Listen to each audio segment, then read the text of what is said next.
Hello, everyone, and welcome back to Network 27. I'm Alderman Walter Burnett, Vice Mayor Walter Burnett of the 27th Ward. I'd like to thank everyone for joining the show. I'd like to say Happy New Year's to everyone. I hope everyone had a great holiday season. Belated Happy Hanukkah, Christmas, all of the above. I'd like to thank all of the people who had helped myself and Jesse White to pass out the turkeys and hams to the needy family. I'd like to thank all the people who donated, all the people who volunteered to help us pass it out. We're grateful for everything that God allow us to be able to do for folks. So, ladies and gentlemen, you know, we put this show together. We've been doing it for some time now, almost going on 30 years. And this show is to, inform you and give you information about what's happening in our community and in the city of Chicago. Today, we have some good people here. As all of you know, that I'm a strong advocate for affordable housing. I grew up in public housing, and I know what it is to spend your last on paying your rent, right? And so we always are concerned about people having a decent and affordable place to live and believe that they can have that, and it don't have to be the worst area in the city of Chicago. So, and we've been able to actually be a part of a lot of ordinances that have been passed and policies that have been set in the city of Chicago. And we've been able to work with some good people on getting that done. And coincidentally, I have one of them here. So I have two great people who work on affordable housing with an organization called NHS, Neighborhood Housing Services. And one of them is a gentleman that I've been working with the city. They actually stole him from us, stole him from the city of Chicago by the name of Anthony E. Simpkins. Thank you for coming on, Mr. Simpkins. He's the president and CEO of Neighborhood Housing Services. And he's joined today with Paula M. Grant, and she's the director of community engagement at Neighborhood Housing Services of Chicago. Matter of fact, Anthony, I see her everywhere. Everything real estate, she's there. So you have a person that's out there. So Anthony, why don't you tell people about yourself? Tell them about your history, where you come from, all that good stuff, and then we can go from there. Sure, absolutely. It's great to be with you. And yes, we've worked together for a long time. I spent many years actually working for the city. Born and raised in Chicago, South Side, South Shore, Avalon Park. Went to U of I and then got my law degree and graduate degree at Loyola University right here. Started as a legal services attorney, representing mostly low-income renters that are having problems with landlords that were not keeping up the buildings or not keeping up with their obligations as a landlord. Did some work with the police department on enforcement of the anti-lockout ordinance for landlords that were sort of illegally putting people out of their homes. I went from there to work for the city law department. I did a lot of work in code enforcement court and like the Troubled Buildings Initiative, stuff like that. Then moved to the Department of Housing, where I did a lot of work on affordable housing programs and community programs, and it's those community-based programs is how I became familiar with and did a lot of work with Neighborhood Housing Services at the time, because they ran a lot of the city programs like TIF-NIP and Troubled Buildings Initiative and stuff like that. I was actually appointed to the bench and was a judge in the Circuit Court of Cook County for a few years, and actually spent some time in housing court. The same code enforcement court that I had prosecuted cases in. And then from there, I actually went back to the city, to the Department of Housing, and worked for a number of years, again, on affordable housing and community development programs. And when the opportunity came to lead Neighborhood Housing Services, I was excited about the opportunity to really do that. They focus on affordable housing and homeownership and neighborhood revitalization across communities on the south and west side of the city and in the south suburbs, the Southland. And I'm just celebrated about 4 years at the helm of NHS. Wow, So very it's been proud to 4 be here. years? It seems like it's been longer than that. No, it's just been 4 years. Community outreach, community engagement, working with residents in the community is in the DNA, and it's an essential part of what we do. And that's why we were lucky to get Paula Grant here, who now heads up all of our community and neighborhood work. That's great, fantastic. One thing you didn't say. So, what is it that you do with jazz? Well, so what I do is I listen to it, but my wife, Tammy McCann, is a very accomplished, actually internationally known jazz vocalist. She was actually curator of American music for the DuSable Museum for a number of years. Fantastic. Worked over there with Perry Ermer, and she does a lot of traveling. She's in New York right now. She performs with folks like Wynton Marsalis and John Clayton and all these really famous people, and so that's what she does. So your little mustache and goatee, man, you look like you play the saxophone or something, man. You look like one of them jazz guys. I'm the guy in the audience. You just hang around them. That's right, and her roadie sometimes.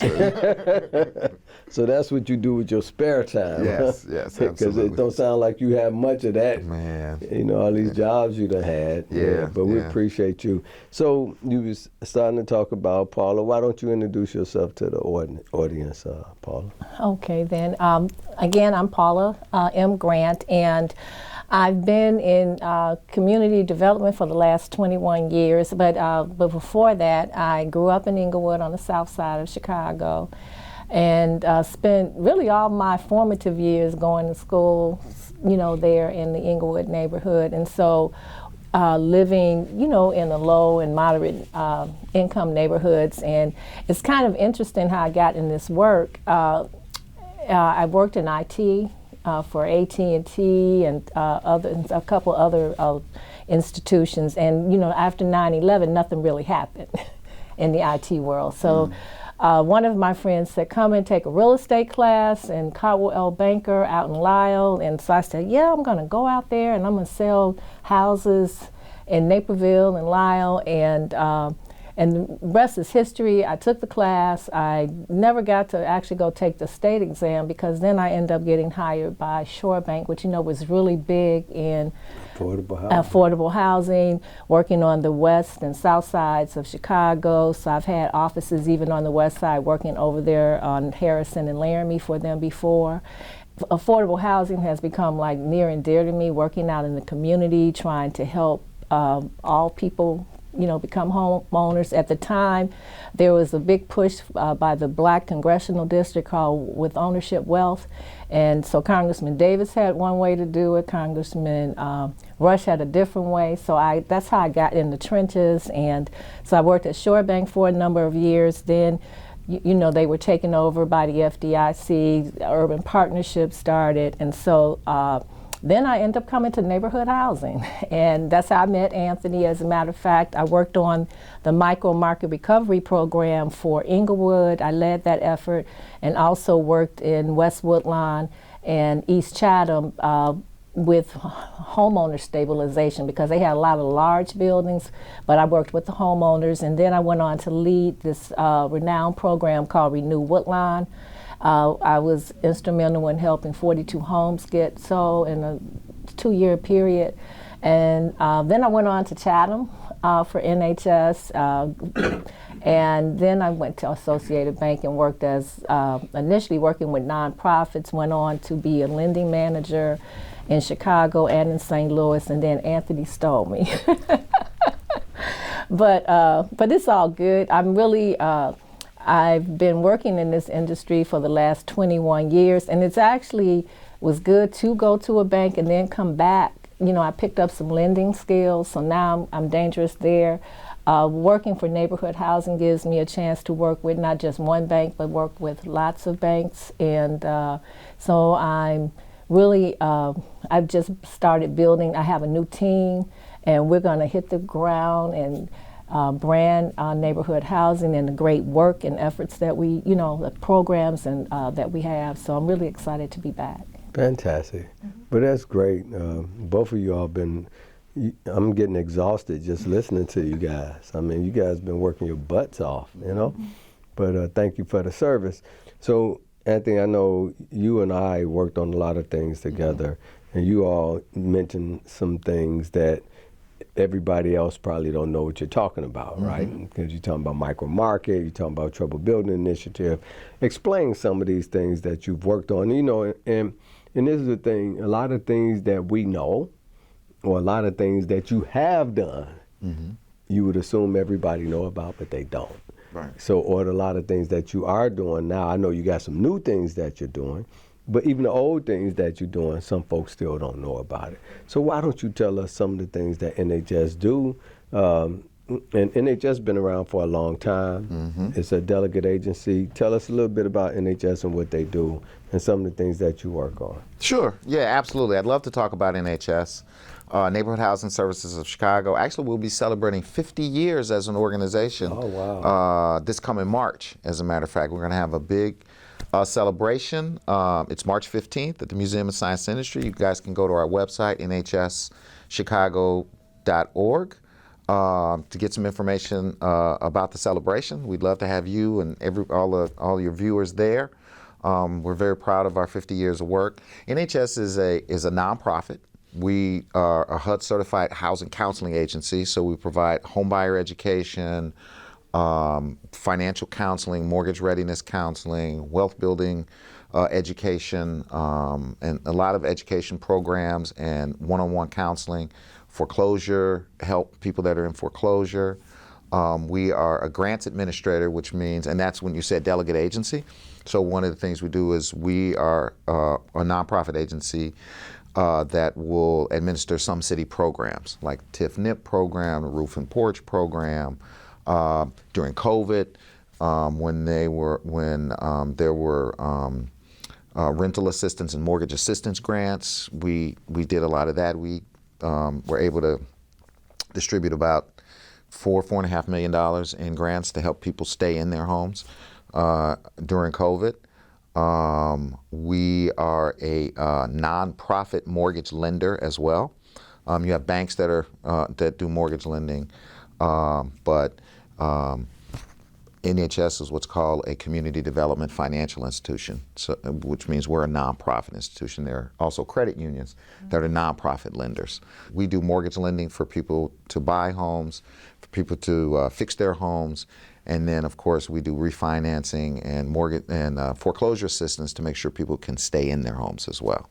Affordable housing is incredibly important. Our focus is, and we've done apartment buildings and tax credit projects and stuff like that in the past, but our focus now is primarily on home ownership. We see home ownership as a vehicle for people to begin to build legacies of wealth for their families. You know, over the history of the United States, one of the keys to sort of getting into the middle class and being able to build wealth that you could pass on to the generations has been through home ownership.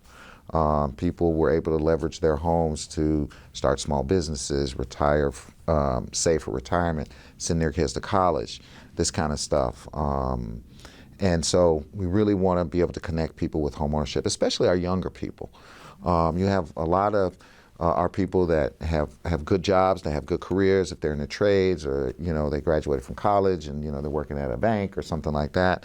And we want them to connect with home ownership in that wealth building process early, right? When I came to NHS, our average home purchaser borrower for our mortgage services was 41 years old, right?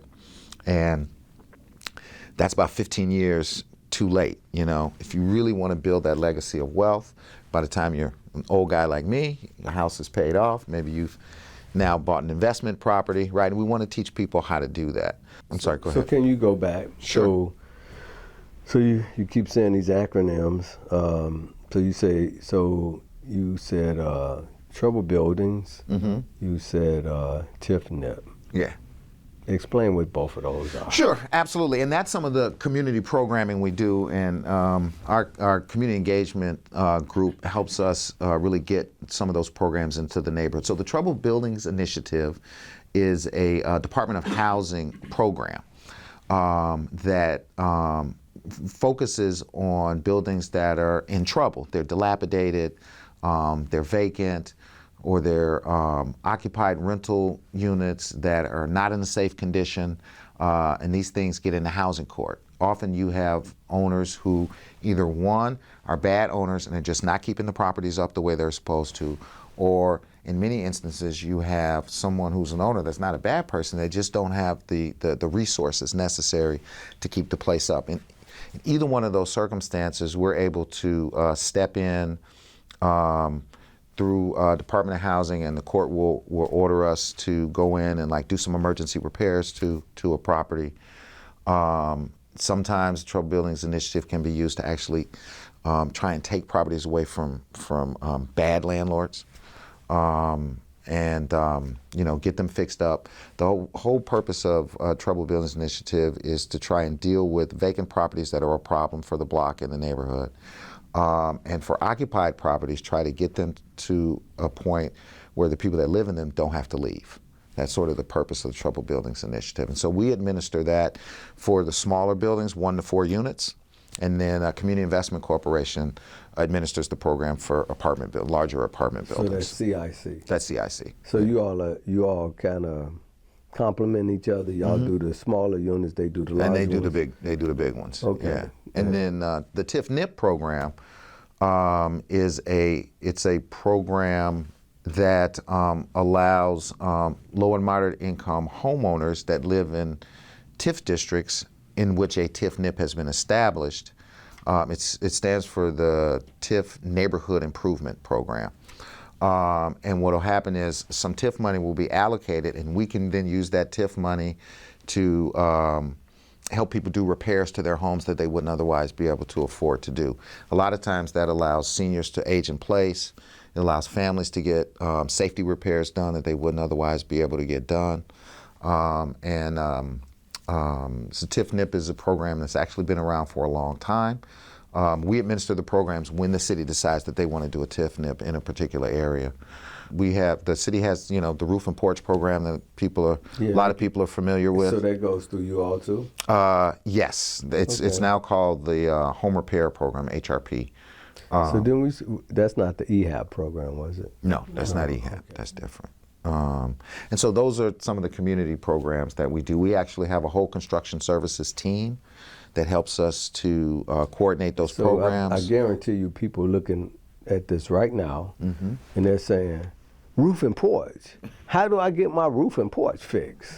Oh, yeah, absolutely. How does that work? How does the roof and porch program work? So what happens with that program, they have a lottery once a year, and then at one point you just have to call and you never could get through. That's right. But now you can go online, and so that online on the city site. On the city's website, and you can apply, and then if you're selected through the lottery, then you're able to get repairs to your roof and your porch. And they pay for the whole thing?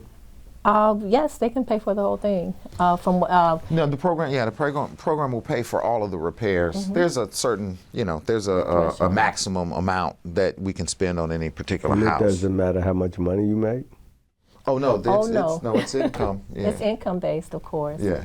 And so it's actually income based. But then one of the things, so you can't go out and get that top roof, like the $50,000 roof, or with shingles and things like that. But you still can get a decent roof and to make your home a safe place, to live. Because think about people's homes that leaking, causing mold and other health issues and things like that. So that's why that program is so important. And then porches, remember back when people had to do all the porches over again, you don't want someone coming to your property and falling and having a problem on the porches either. So it's a great program. It really is. And it's interesting on the porch side, often, again, a lot of the homeowners that we work with, obviously not all of them, but many of the homeowners that we work with are seniors. They're on fixed incomes at this point, right? I mean, they may have a good pension, or whatever, or 401k or whatever, but that's fixed, right? And so as property values go, property taxes go up, as the cost of construction goes up, it becomes harder and harder for them to be able to afford to do these repairs.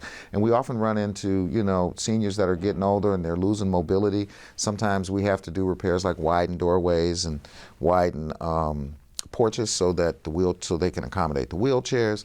So it's a way to make sure that people are safe, and also that our seniors can age in place and keep their homes. So these are really important programs. So it comes out. It used to come out once a year, right? Yes. In a certain period of time. Yes, it still comes out once a year. And it used to come out like in September, but they changed it. I think it's like May or June. It's now. a little bit earlier now, but one of the things, that's one of the things we do in community engagement. We go out and get the word out And to let people know. and letting people know, and you know, a lot of times people keep in contact with us because everybody knows that we are the administrators of the program. So So the city give it, but you all administer it for us. Yeah. So you do the lottery, you help folks find the contractors to work with them. You do the inspections and all that stuff to make sure everything is right, make sure the contractor is right, make sure the work that they are doing, you know, so they don't try to come and, like, you know, make more work for themselves, right? So you make sure the contractor's doing what they supposed to do. We review all the scopes of work. Right, you review all those scopes to make sure they're not trying to stick that resident up and the city up at the same time, right? Right. That's true. Yeah, because those contractors do that. Not all contractors now. But so you all do all that, and you inspected to make sure they did what they were supposed to do. Yep. correct. Yes, and then we have a list of, you know, contractors that we deal with, so that at least like helps alleviate some of the, you know, the risk that someone that doesn't know anything about the industry and trying to select people. So We do we're some the vigorous. trusted partner. We do some vigorous vetting of the contractors to make sure they've got their licenses. Our guys will go out and take a look at other work that they've done and make sure it's quality work. And so then we can, you know, we know that we're working with contractors that are going to do a good job on these homes. It's a similar thing that you do with TIF-NIP too, right? Yes. So TIF-NIP is, they got to go through a lottery. It's in a certain area of the TIF, and then they win. Then they got to go through you guys. We don't administer it, you all do. Right, and we make sure like they're income eligible, and we also take out, you know, a lot of times people, this isn't their expertise, and so they do need someone to actually help with doing a project. You know, rehabbing or doing any kind of repair work can be kind of frightening to some, but we can hold their hands and help them through the process. So the roof and porch just do roof and porch. Yes. The TIF-NIP does more than that. TIF-NIP is mostly exterior work. Right, most of it's exterior work or either health and safety work that's inside the home. So if we typically try to do things to improve the outside of the home, and which in turn helps the inside too. But every once in a while you'll do a heater, or you'll do a hole in the floor. Well, a hole in the floor is definitely a health and safety issue. Right. So it'd be health and safety issues. It could be electrical. It could be something.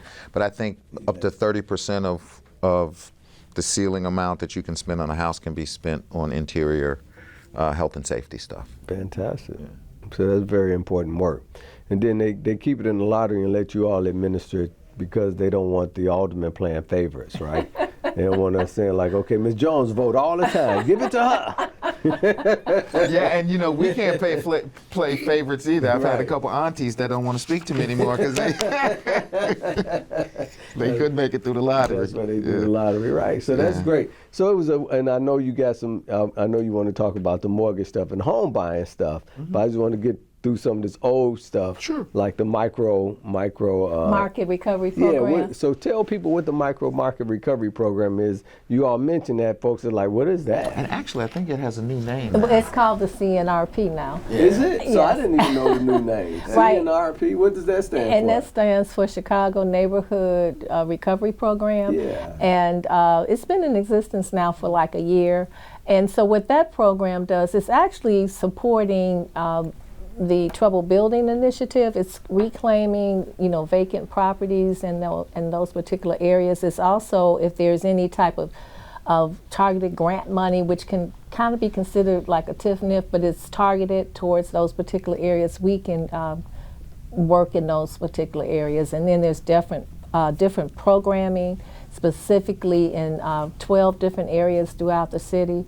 And so within the neighborhoods, it's not the entire neighborhood, it's just portions of the neighborhood. Within the TIF area. Within the TIF areas, yes. So there's no lottery for that, though? No, there's no lottery, but there's a purchase assistance typically given that's in the previous years has been anywhere from $15,000 to $30,000. Wait a minute, so the micro market recovery program is this new program under a new name. The CNRP. But that sounds like the TIF purchase rehab program. Well, it's a little different because that's another program. Well, the micro market program, each area had a nonprofit partner that was charged with bringing improvements to the area for people that were existing homeowners, also to encourage new homeowners to the area. So we could do trolley tours, open houses, workshops to try and get people to buy in those neighborhoods. You get with the different people in the blocks, and and if there's any existing money for existing homeowners, you try to make the improvements, because even when working with people to purchase, you want to bring them to a block that's, a little bit better, and then you want them to meet the other neighbors in the community and to encourage them to become homeowners on those blocks, because typically the micro market or the CNRP blocks are blocks that might have been more at risk kind of areas. So you all the city picks blocks to do this They on? pick targeted area, like an area. Okay. And then from there, the people working in those areas go and work on several blocks at a time, trying to help with improvements. And bring any programming that they know of. For instance, if they're we have a program called 3 Cs. We have a program called Shy Flats. So if you're working in the micro market and it's applicable to that area, you're going to make sure any investments with helping with purchases, you're going to work with people to help purchase. You're going to help with people, existing homeowners, to any monies that the city might or any agencies might have for them. Elevate energy. To rehab the property. To rehab and to make the properties better. If you need to go to court with the community members sometimes, I've done it all before. And a lot of times, because it's strength in numbers, and it's like working within a block to help make blocks better. It started actually after the foreclosure crisis, when we had a lot of vacant properties in the neighborhoods. And the idea was to go to some of those neighborhoods that were really being affected by the foreclosure crisis and get sort of tight areas in certain communities. So like if there's a micro markets area in Austin, it's not the entire community of Austin. It's a block, it's like 10 blocks About or 10 something blocks. like that were really affected.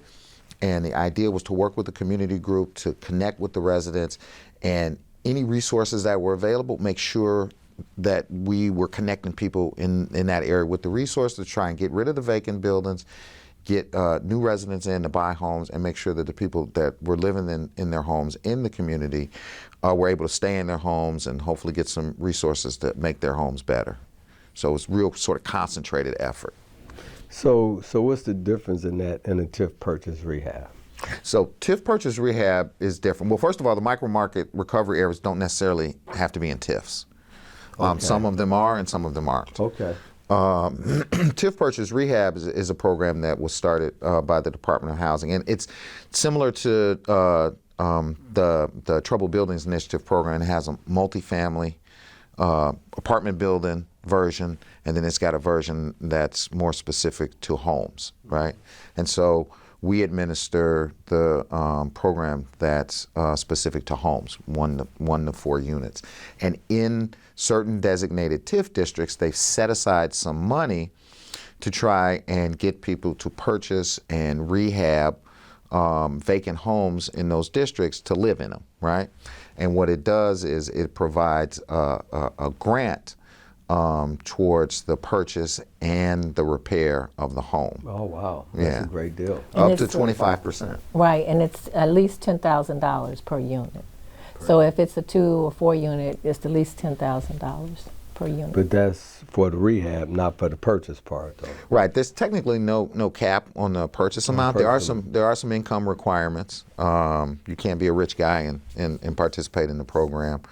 You can go. It goes up to 120% of area median income. Yeah. So that's that's your average working family.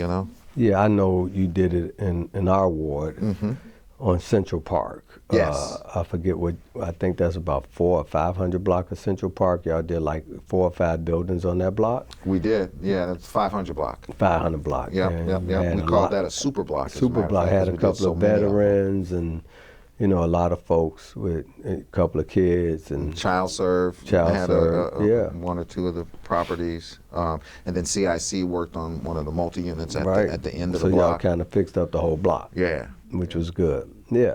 So fantastic. So that's the old stuff that you all been doing for some time, and I know like even with my business, sometimes we forget stuff that we do because we do so much stuff and been doing it for so long. So appreciate all of that you all have been doing on behalf of the city. So if people want to find out more about those things, they can go to your website, right? Or they can call your office and find out more, come and visit you and find out where your locations are, because you generally are in most communities. Am I correct? Well, we have 3 regional offices. So we have our main central office, which is actually right off of Halstead and Jackson, and that's sort of our main. That's where all of IT and accounting and all of that stuff is. And then on the west side, we have our office at Chicago Avenue in Central Park. And then on the south side, we actually have an office in the old Seaway Bank building, which is now Self-Help Credit Union, right off of 87th and Cottage Grove. We also do work in the Southland as well. We don't actually have an office in the Southland, but we share some office space with a nonprofit out in Dalton called Soulworks. Okay. And so we try to maintain that presence on the south and the west side and in the Southland. So tell us about the new stuff you got going on. Tell us about the mortgage things that you have going on. Sure. Home buyership. Well, home ownership. So one great program, in the past, we've taken a little while to do some of our closings, but usually a lot of times that happens because of grants and there's other things that have to happen. But we can close a loan in 30 days, which I think is rah-rah. Mm-hmm. And so that's... So you loan money to people? Yes, we can loan money to... Our lending arm is called Neighborhood Lending Services. Okay. And then we also have a program that's up to 100% financing, so you can actually... No down payment? No down payment, depending... Wait a minute, no down payment? It can be no down payment, but no down payment? No down payment. But the thing is, with the no down payment, even though it can be no down payment, that gives a family you still need to have some money, save some money, because if something happens, you want to always be able... some money up. Right, and so that means you can maybe have a little bit more money to save. But then you can have as little as 3% down, to purchase a property too. But we still want you to always have money to be successful, because say you buy a house today and the furnace goes out tomorrow, what are you going to do if you've spent all your money? So we always teach people to be successful homeowners. We have another program, and it's actually in your area, which a little as 3.5% interest rate. And in this environment, that's a great thing. And so that can really make a difference with the mortgage payment monthly for a family and help a lot more people qualify. Because most interest rates at this point are in the 6 and 7%, so that's a great, So do you have to have a certain income to qualify for that, or do you have to be a first-time homeowner? So we have a program called, we call it 3C. It's Connecting Capital and Communities. It's a joint effort of NHS and a number of other partners with some funding from Chase Bank and also the Chicago Community Trust. That focuses on the East Garfield Park and Humboldt Park neighborhoods. And the idea was to figure out how to create a program where we could build new homes and 2 flats for people to live in and to buy and live in, but at a price point where people from those neighborhoods could afford to be able to do that. And in order to do that, we put together what was called a Developer Alliance, which includes NHS and Inherent Homes and some other developers that are committed to developing in our communities. We work with Inherent, with the modular homes. Yeah, and Melvin and Mike and a couple other ones. Bill Williams. Yeah, KMW Communities, and so they're tasked with building the homes. We provide the counseling and education services to get the people ready to buy the homes, right? And then we have a special mortgage product specifically for this program for that area, Garfield and Humboldt Parks, where we can offer 3.5%. 3% down, 3.5% fixed interest rate, no private mortgage insurance. Our goal is to start the pilot with about 25 homes and 25 loans. Some of the homes have been built already. We've got a pipeline. We've educated about 200 people, and about 90 of them meet the income requirements, want to buy in those neighborhoods, so we're busy qualifying them for the mortgages. That's a special mortgage product. It's a pilot, and what we want to do is provide proof that it works, and then we want to be able to broaden it to the rest of the city and the suburbs. So how do you do it? So like dealing with this for a minute, over in West Humboldt Park, my values are going up, right? Yep. I got single family homes going for $750,000. Yep. 10 and 1100 block of Central Park. Yeah. You know, I mean, right in the heart of the West Side. Mm-hmm. And then you hear from developers that it costs about $300,000 to $400,000 to build a home. They're talking about actually 400,000 or 500,000. 400 or 500. Mm-hmm. So how do you get the price point lower than that in order to be able to give people a low mortgage or an affordable price to buy a home? Because what?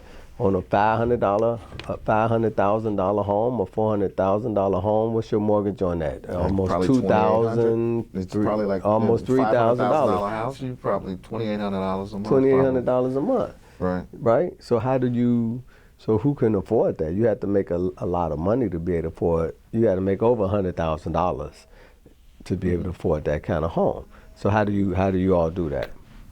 Well, there's one grant from the city of Chicago called the Banner Grant, and that grant goes up to the income level of 150% of area median income, and the dollar amount goes up to $100,000.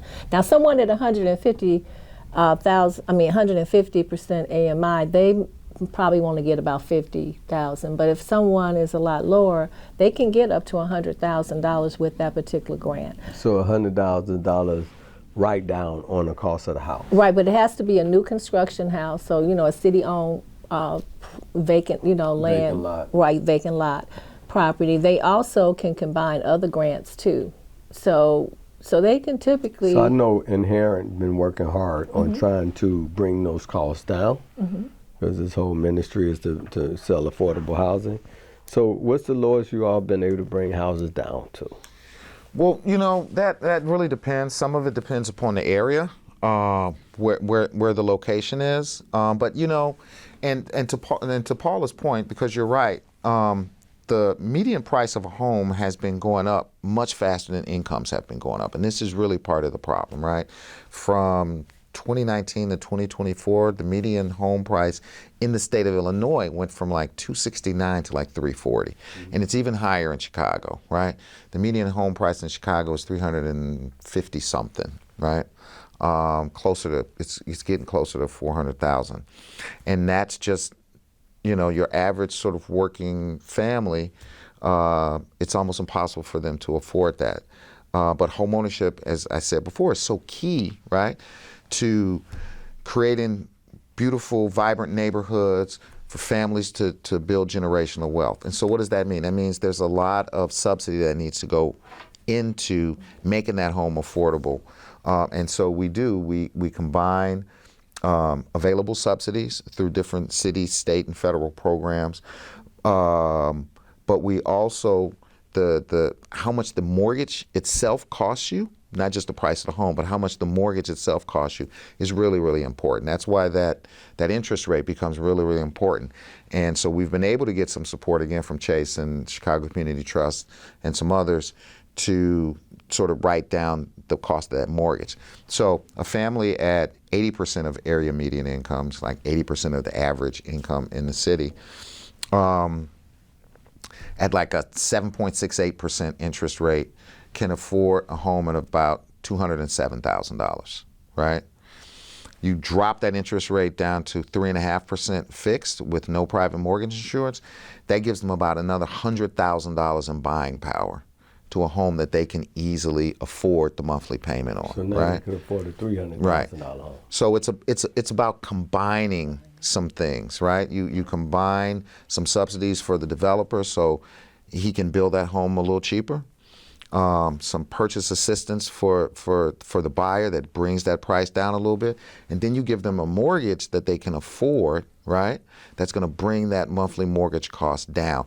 And so the whole idea of 3C is to create this ecosystem where we've got all three of these things going at the same time to make these homes affordable for working families in our neighborhoods. So you all are like a one-stop shop.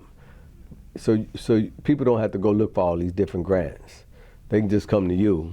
Our job is to know what those. You do all the legwork. Yes, Right. our With the job is city, to the know state, what all and the those federal grants government, are. Yeah. And with the banks who probably need to deal with their CRA. Yes, and the banks often community have their own. What's that? Community Reinvestment Act. Reinvestment Act, where CRA. they got CRA, where they had to put money back into these communities. Yes. Now, coincidentally, so we're taping right now. We're taping right now in December. This is showing in January.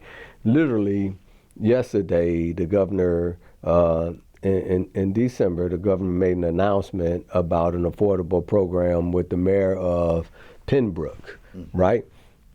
I don't know exactly what's entailed with that announcement, but the whole thing was about houses are not affordable.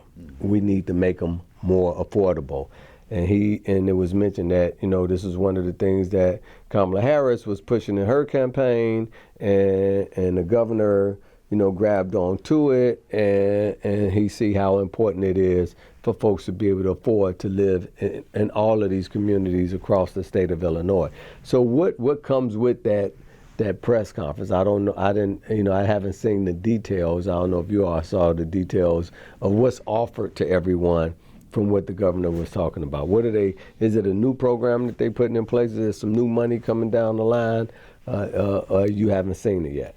I haven't seen it yet, so. No, I haven't seen it. However, I was actually at a press conference with the governor yesterday. That's what I'm talking about. That's the press conference. So what he did was he put together this task force, and I was one of the members of that task force that was looking at this very issue, right? That sort of middle income people, your average working family, middle income family, they couldn't afford homes anymore, right? And so what was interesting is one of the things the task force said was that what that does is that then, as homes are going for $700,000 or whatever it is in your neighborhood, those middle income families now start to move and take over homes that would otherwise be affordable for lower income families. And so that squeezes lower income families out of the housing and the apartment market too. So we need to have a solution so that there's inventory and there's opportunities for both. And so this task force put together a bunch of recommendations about how to expand the number of homes that are available to help bring the prices down. The press conference was about he's going to have some kind of like a housing solutions czar that he's going to appoint at the state level to begin to implement some of these. And I mean, it went all the way from zoning changes, regulatory changes, new programs to fund. There was a whole set of recommendations, and his commitment was to try and begin to implement some of those recommendations. Okay, well, hopefully those things are in line with all of the cities are doing too. right? So I think that's great. Actually, some of the recommendations come From the cities? from city programs that work really well, like Okay. the City Lots for Working Families program that she was just talking about that comes with the down payment assistance. Right. That was a program that they looked at. You started that program. when we were at the Department of Housing, yes. Yeah. So that was an example of a program. They said, hey, let's figure out how to, build a program like that can be used all over the state. So. All right. Fantastic. So it's good to have you where you are, and what's her name, who's over Ida now? Kristen Faust. Kristen, who used to work for NHS. Used to run NHS, that's right. Yeah, so it's good to have you all in all these spots. And then you got our commissioner in housing who used to be with Lucha. That's right. Who has all these ideas about affordable housing and been in the trenches for a long time to try to help people. And your planning commissioner too. And the comes planning from the same commissioner, background. She comes from the same background. So the thing is, and I know that we as a city, our goal, their goal is they got this new thing out called filling the hole, or filling some new thing where they're trying to fill in the holes of areas where there's a whole bunch of vacant lots. Fill in the hole. So right now they're over in Lawndale and they're looking at 16th Ward because they got a whole bunch of vacant lots. So they're trying to fill in. I think it's called fill in the hole or something. I know that the Department of Planning has a new initiative out called Missing Middle. Missing middle. Missing middle. Fill in the hole. Where they're trying to get people to build on this vacant land. Thank you for catching it. That was close. It's like I'm speaking Spanish and you speaking English. You know what I'm saying? Yeah, missing middle. Right, so they're trying to fill in all the vacant lots. Of course, I've been trying to fill in all the vacant lots in my ward for a long time, and it scares me how fast the property values go up, right? And that's why we need folks like you and John Groney, who used to work for you all. I don't know if he still works for you all, but John was always on top. Well, actually, he's doing some work for the new micro markets program. For Rebuild. Rebuild. Okay. Yeah. I figure he'll end up somewhere doing something. So we aggressively trying to fill in all those lots, put them out for RFP. Work with Inherent to do more, and other guys trying to do what he's doing, and Melvin's trying to do what he's doing to get more houses to bring down the cost. We even trying to leverage some developers to kick in some stuff, with their AROs and all that kind of thing to help bring down some costs in some of these areas where we need houses to be more affordable. I know we need them to be affordable downtown, but we need them to be affordable in the neighborhoods too, because it's crazy that the neighborhoods are becoming just as expensive as downtown. It's. I mean, when you see the prices of homes in neighborhoods that were, considered disinvested or low-income neighborhoods, and you got homes going for $700,000-800,000 in these neighborhoods. It's crazy. And you made a really good point. You mentioned some of the developers that we work with as well, that have really been for years committed to developing in these same neighborhoods. And the reason these programs are so important and working with these developers are so important, because when development comes to these neighborhoods, you want the developers to be people that actually care about the neighborhoods, that are not just there to make a quick buck. And so making these programs available so that these sort of mission-driven developers who love these communities and the people that live there can compete with the big money guys, right? That's really, really important. So now all we need to do is get the unions on board and be able to bring down more costs if we can get them on board to do some volunteering in those instances. Because actually, what I always say, if we fill in lots in the communities, every time you build a house, it brings up the property value of the other house, or it sparks development on the block with other houses. So every time you build an affordable home, it makes everything else happen, right? And it brings more job opportunities and more construction in that neighborhood, right? So which helps everyone, right? It helps the unions, it helps everyone. It helps everybody. So basically what I always say is affordable housing prime a community. It gets a community ready for development, right? Because development, people follow development. Wherever they see development going on, they come and they follow it. The next thing you know, they're trying to buy everything, and you know, the $750,000 homes turn to $1 million home before you know it. Just a year or so ago, they were building $400,000 homes over there. Now, 2 years later, it's $750,000. It's incredible. But I appreciate everything you all do. We only got a few minutes left. I want to thank my guest, Anthony Simpkins, from the Department of from Neighborhood Housing Services, and also Paul M. Grant from Neighborhood Housing Services. I appreciate you all coming on. Is there anything you all got coming up this year that you want people to know about before we get off? Well, one thing I do want to say, we have a program called Shy Flats, and it's for 2 to 4 units, and 2 to 4 units can be a viable option where you can get into a 2-unit and rent out. And make it more affordable. And make it a lot more affordable for you. If you're a young person, you could maybe redo the basement, live in the basement, and rent the other 2 units out. And so, as Anthony was stating, we definitely want to teach our younger people in their 20s and early 30s to become homeowners. And it's definitely an excellent way. You might say live in the basement, but it's only living in the basement for maybe a short time till you can build to buy some other property. You should say live in the basement for free, right? Because if other people paying rent, they paying your mortgage, you can live there for free.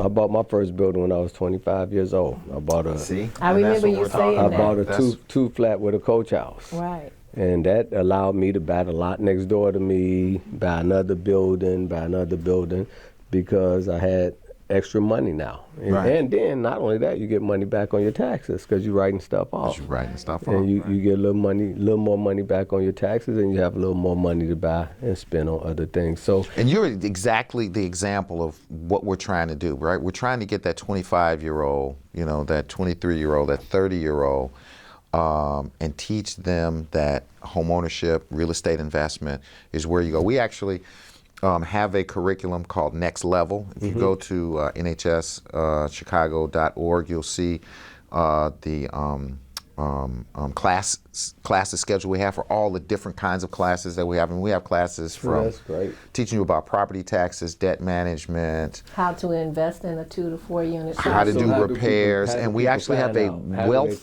building curriculum that teaches you about wealth building strategies. That's fantastic. When I was in my 20s, I went to the Get Rich Quick in real estate classes. You remember those classes? I do. 30 years ago. You could buy the tapes. That's right. I was buying all that stuff, going to those meetings. That's how I learned how to buy my first building. But anyway, me and a friend went and both of us bought properties. Anyway, and he was a truck driver for the city, and we both had real estate. But anyway, how do people contact you?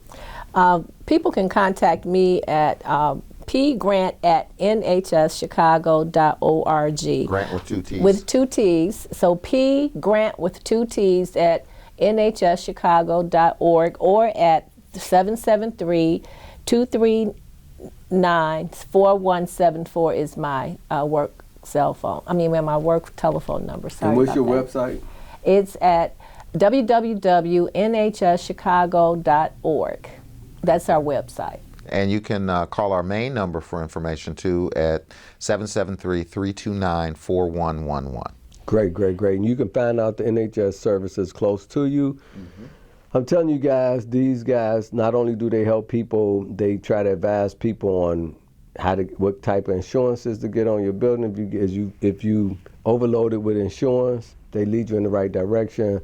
They help you with contractors, the whole 9 yards. So it's a one-stop shop for helping people to not only buy homes, preserve your homes, rehab your homes, and all of the above. So I want to thank you all for everything that you're doing. Anthony, I know you done gave up several jobs, making a lot of money to do this, man. So I want to say thank you. You know, I know this is a ministry for you, so we appreciate everything you do. You can still be on the bench and get one of those big salaries, like you know, you can be on the bench and then go play golf like all them other judges. People do. thought No offense, judges. People thought I was crazy to step down from the bench and come do this work, but this is at my heart. Or so. you could have a big law firm, you know. But thank you for what you're doing for our folks, and we want to thank you very much. You're very active. I tell them, I see you everywhere. Every time I go to a real estate event, there you go, right there. You're there working, engaging, networking, and trying to come up with better ways to help people in the city of Chicago. And she's another one. She could be making big money at a big old bank somewhere. Big bank. And That's right. Here she is with us, working with the people in the neighborhoods. So God bless you all for what you're doing. And I'd like to thank you, Alderman Burnett, for you know, your ministry of, you know, being here in the community. I've even, you know, I've known you and heard about you for quite some time. Because actually, Jesse White, he's helped me get like a preschool scholarship 4 years ago for my daughter. So I know the ministry that you both, he's been your mentor. And so I just want to thank you for having us today and letting us be able to share the work that we do.